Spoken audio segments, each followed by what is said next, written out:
बहुत बुरा हुआ दया, बहुत बुरा हुआ। जेठा भाई कैसे हो भाई? आपने मेरा आवाज भी पहचान लिया? जेठा भाई आपकी रगे रग से मैं परिचित हूँ, तो आपकी आवाज कैसे नहीं पहचानूंगा यार। चलो आपकी खुशी के लिए मैंने आपको एक वीडियो बनाई है, देखिए आपको मजा आएगा, आप खुश हो जाएंगे पक्का 100%। हाँ जी भाई पक्का पक्का, देखिए तो सही। जेठा भाई શું કામ ચિંતા કરો છો? તમારો ભાઈ બેઠો છે વેલજીભાઈ, શું કામ ચિંતા કરો? અત્યારે ઓફર લંબાવી દેશું, આજે ભલે ને 30 તારીખ રહી।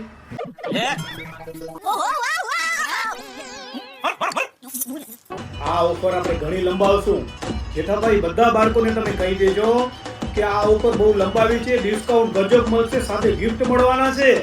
હા તમે બધા બાળકોને કહી દેજો હો ને, ભૂલી ન જતા હો જેઠાભાઈ। મજા કરો, ચિંતા નહીં કરવાની, હું બેઠો છું તમારો ભાઈ। હા